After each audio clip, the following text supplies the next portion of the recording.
Betulkah bila kita baca satu amalan atau doa itu, 7 perkara dijamin oleh Allah kita akan dapati?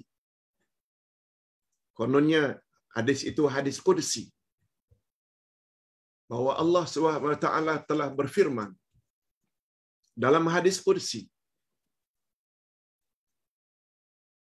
yaitu doa keselamatan dari kematian mendadak. Ada yang tanya, Pak Ustaz,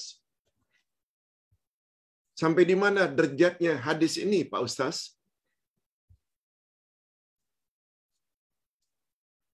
Saya mohon kepastian, Pak Ustaz, adakah boleh diamalkan doa ini dan adakah betul daripada Nabi Muhammad sallallahu alaihi wasallam? Saya baru terima dan tak berani sebarkan sebelum mendapat kepastian.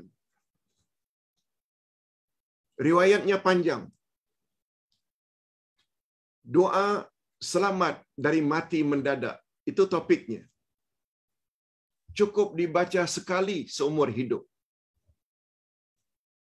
Mari kita baca sekarang, itu bunyinya. Doa keselamatan dari mati mendadak. Diriwayatkan dari Nabi Muhammad sallallahu alaihi wasallam. Ini di antara ciri-ciri hadis yang tak betul.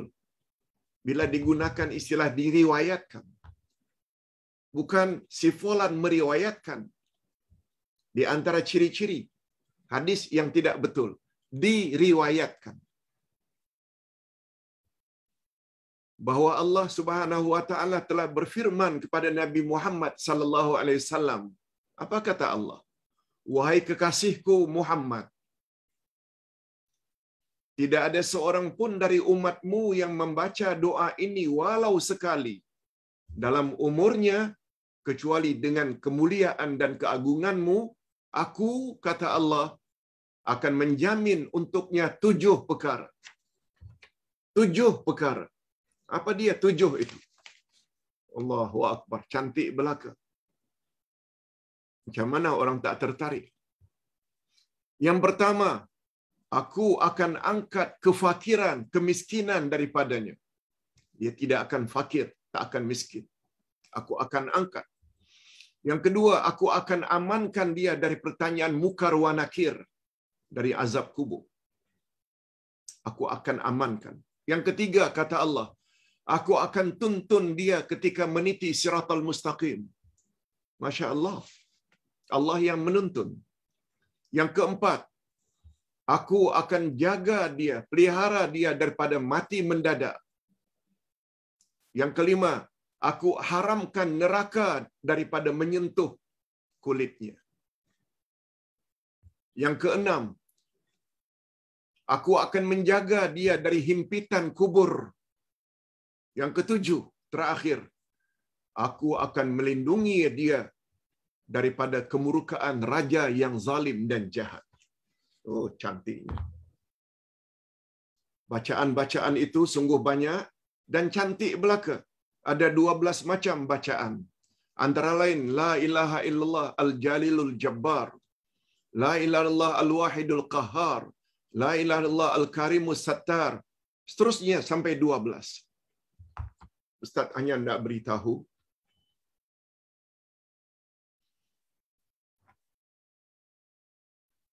bahwa hadis ini, yang dikatakan hadis,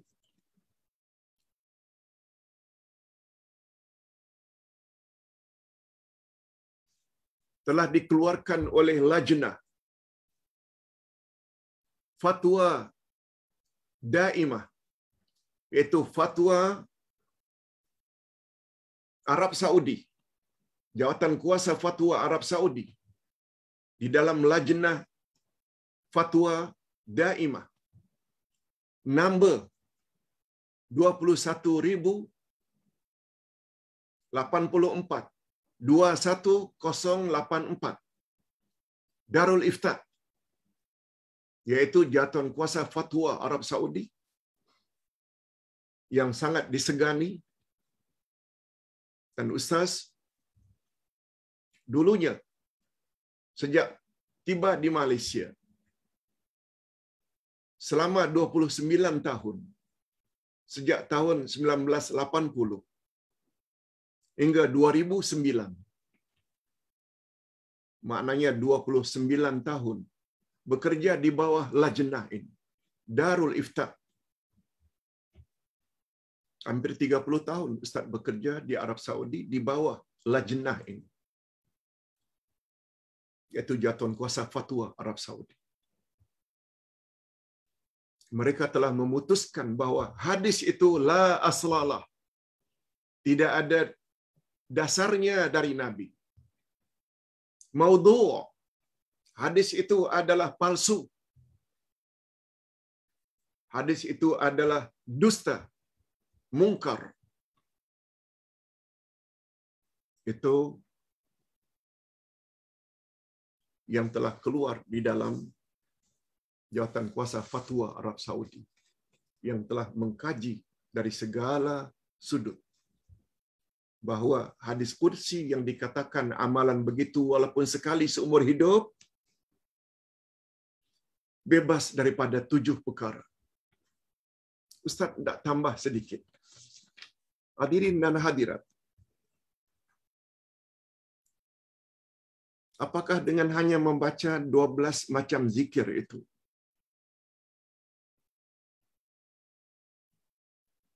kita tidak akan fakir, tidak akan miskin? Untuk mendapatkan rezeki ini, menurut Ahlus Sunnah wal Jamaah, kita mesti berusaha, bekerja. Cukup dengan membaca ini sajakah? Goyang-goyang kaki, pasti tidak akan miskin. Yang kedua, aman daripada pertanyaan mukar wa nakir. Betulkah apabila kita dah belajar cara tepat menjawab soalan kubur? Man rabbuka wa man nabiyuka wa ma dinuka? Kita akan jawabkah dengan hanya mengamalkan 12 zikir ini tanpa mempelajari Al-Quran dan mengamalkannya dalam kehidupan sehari-hari? Padahal yang jawab itu bukan lisan. Tuhanku adalah Allah. Sangat tergantung sampai di mana kewajiban kita terhadap Allah telah kita laksanakan. Waman nabiyuka? Siapa nabimu? Oh, nabiku Muhammad. Jawaban itu sangat tertakluk sampai di mana kita laksanakan sunnah Nabi dalam hidup. Wama dinuka? Apakah agamamu? Wama imamuka? Apakah pedomanmu? Apakah dengan membaca zikir ini mukar wa nakir tak akan tanya? Na'udzubillah.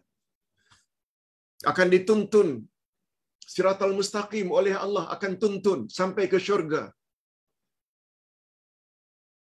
Di mana firman Allah dalam surat Maryam menyebut, aku akan selamatkan orang yang menuntun, orang yang meniti siratal mustaqim, hanya orang-orang yang bertakwa. Sedangkan orang yang tidak bertakwa akan berjatuhan. Neraka menunggu di bawah. Hadis ini mengatakan Allah akan bimbing. Sekedar hanya baca 12 zikir. Hindarkan, Allah akan hindarkan dari mati mendadak. Mengapa kita mesti perlu takut mati mendadak? Yang mustahak kan husnul khatimah.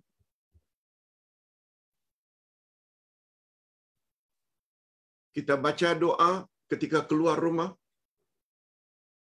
Sepanjang jalan kita berzikir subhanallah wa bihamdi subhanallahil azim. Tiba-tiba aksiden, mati di tempat. Betul tak itu mati mendadak? Kita baru saja pagi tadi salat subuh berjamaah. Baru saja baca Al-Quran. Keluar rumah. Ingat pada Allah. Aksiden. Yang kita takut bukan mati mendadak. Yang kita takut husnul khatimah. Maaf, yang kita takut su'ul khatimah. Bila membaca 12 zikir itu kita diharamkan oleh Allah daripada neraka? Subhanallah. Sila dengar balik kuliah subuh Ustaz pagi tadi. Walaupun banyak yang mengadu, banyak terputus-putus, tapi insya-Allah Pak Yusuf tolong masukkan dalam grup YouTube. Sebab Ustaz anggap kuliah subuh pagi tadi paling mustahak dari semua kuliah. Sebab dia menyangkut rukun dan syarat kalimat tauhid la ilaha illallah. Rukunnya ada 2, nafi dan isbat. Syaratnya ada 7. Semuanya ada di dalam kitab Hakikat 2 Kalimah Syahadat. Yang keenam, akan menjaga orang tersebut daripada himpitan kubur. Di mana letaknya ayat Allah, ayat 125 dari surat Taha. Allah Subhanahu wa taala berfirman, "Faman a'rada an dzikri fa inna lahu ma'isyatan dhanka wa nahsyuruhu yaumal qiyamati a'ma." Siapa yang berpaling daripada ajaranku, siapa yang berpaling daripada Al-Quran, niscaya aku akan sempitkan hidupnya. Di antara makna Allah sempitkan hidupnya, selain membawa makna hidupnya tidak akan tenang, tidak akan tenteram, siapa yang menolak ajaran Al-Quran, salah satu daripada makna terhindar dari himpitan ketika dia dimasukkan dalam kubur. Dinding-dinding kubur akan diluaskan oleh Allah. Dinding-dinding kubur tidak menghimpitnya. Dinding-dinding kubur akan menghimpitnya sehingga badannya menjadi bersatu hanya untuk orang yang mengingkari Al-Quran. Ustaz ulang, dia tidak akan rasakan himpitan kubur kalau dia menjadikan Quran sebagai pedoman hidupnya. Tapi sebaliknya, bila dia menafikan, mengingkari, tidak melaksanakan kewajibannya terhadap Al-Quran, iman pada Quran, baca Quran, faham Quran, amalkan Quran, dan sebar-sebarkan Quran, kalau kewajiban yang 5 terhadap Quran itu dia laksanakan, dia akan terhindar daripada himpitan dinding-dinding kubur. Apakah dengan membaca 12 zikir ini, Allah akan hindarkan dia daripada himpitan kubur? Allahu Akbar. Bila kita nak bahas ni, sungguh luas. Sehingga kata Mufti Arab Saudi ketika itu, bila kita baca Al-Quranul Karim sampai khatam pun, tidak ada jaminan seperti yang 7 ini. Padahal Al-Quran itu kitab yang paling mulia. Mudah-mudahan apa yang Ustaz jawab ini ada jugalah manfaatnya. Ingat, menurut Jawatan Kuasa Fatwa Arab Saudi, number 21084, hadis yang disebutkan sebagai hadis qudsi tadi adalah hadis palsu, mungkar, pembohongan terhadap Rasul sallallahu alaihi wasallam. Tolong jangan disebar-sebarkan. Jangan percaya dan jangan disebar-sebarkan.